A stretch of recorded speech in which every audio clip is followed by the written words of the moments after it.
Hey, many of us are going to be up all night. Whether you've got a sleep disorder or your sleep's being perturbed or you're binge watching or doom scrolling, we have reasons.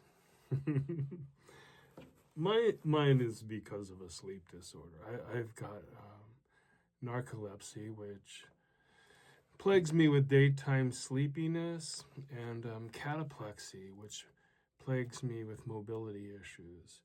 And those of us who have either been undiagnosed, misdiagnosed, or after, on average, 7 years of putzing between diagnoses, we end up being diagnosed with cataplexy.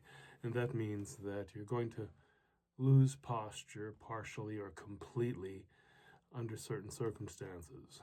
This is a physiological, neurological disorder. It's not a mental disorder, but it has an emotional component, which is to say that cataplexy can be triggered by emotions like levity, laughter. It doesn't even have to be boisterous laughter. Someone can sit next to me at a table in a cafe and laugh, and it knocks me out of my chair like a wrecking ball. It's unpredictable. It happens in clusters, but maybe more so when I'm fatigued. But you never really know. I can go months without symptoms, or they can cluster bomb me and just leave me completely immobile in my bedroom and having to cope with the likelihood of falls. And if you're prone to fall, hospitals and doctors and liability attorneys put you in a special category.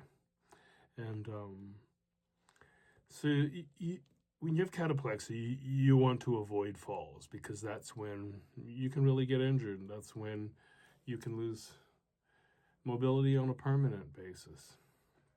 If I fall backwards, I can get a concussion. If I fall forwards, I can knock my teeth out, break ribs, break wrist, dislocate knees.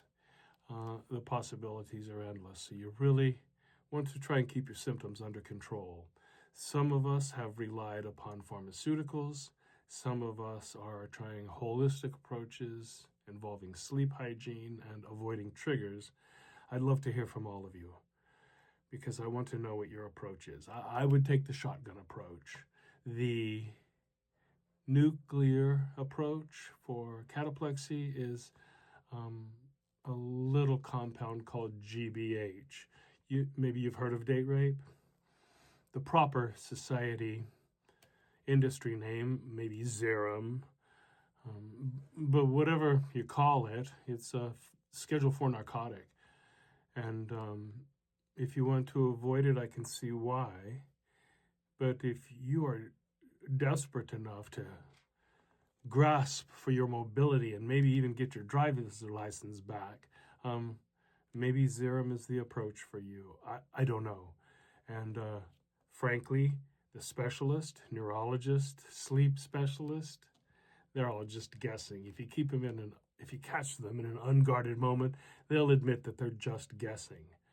They do get some results from different modalities, but it's an emerging science. And we've got a condition that is rare, but perhaps not as rare as it is statistically noted. So let's pull together, let's compile our own resources and lean on each other to find out what the best way forward might be to cope with these sleep disorders. So message me and let's talk.